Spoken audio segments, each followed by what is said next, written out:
I am Claudia Procula, wife of Pontius Pilate. Our life here in Jerusalem has not been easy. Though my husband generally does not discuss politics with me, I often hear him complain about how difficult these Jewish subjects are. I know his position in Palestine is precarious, and his hands are often tied.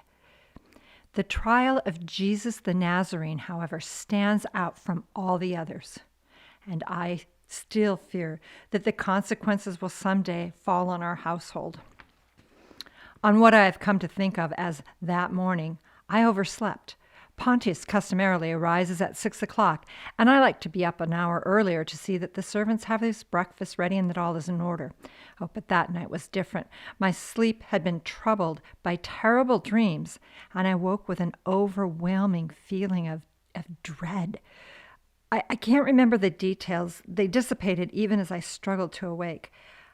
I woke up with a strong sense that my husband would have dealings with a man claiming to be the Jewish Messiah. What did stand out was the feeling of this man's innocence and the unmerited cruelty of his prosecutors. Above all, I knew in my heart that if Pontius had anything to do with that injustice, it would somehow be disastrous for us. I had heard that the gods speak to mortals in dreams. I trembled, wondering if this was nothing less than a divine warning. I dressed quickly and hurried to warn Pontius, but he'd already been called to the judgment seat. This was unusual. I rushed toward the praetorium, but then realized just how unseemly an interruption would be. Respectable Roman matrons do not dabble in politics, well, at least not in public. Besides, who would take seriously the warning of a woman's dream? Still, I knew my voice needed to be heard. Collecting myself, covering my head to hide my identity as best I could, I snuck up on Pontius when my odds seemed best to be unnoticed. Without a word of greeting, I whispered the urgent message to my husband. "Leave that man alone. He is innocent." I left my husband to hide from public eyes, finding a place in the shadows, but still able to watch at a distance at the travesty of justice unfold. Dread and despair welled up within me. I noticed my husband's servants and some of the nearby soldiers whispering, laughing, shaking their heads.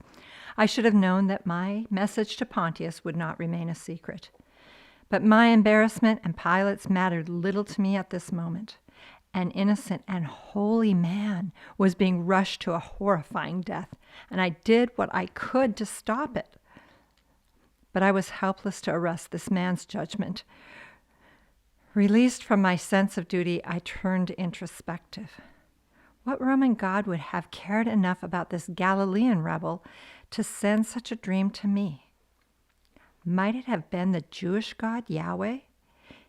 If so, why would the dream come to me, a woman with no power, instead of my husband? And why would Jesus' God give me such a dream if I had no real power to stop the Sanhedrin's plot or Pontius's compromise? Hours later, tossing and turning on my bed, new questions surfaced from a deeper place. What if God was telling me his son was innocent as evidence for the world to consider after the sacrifice of his innocent son? I could not know that night, but when I heard of Jesus' irrefutable empty tomb, I smiled.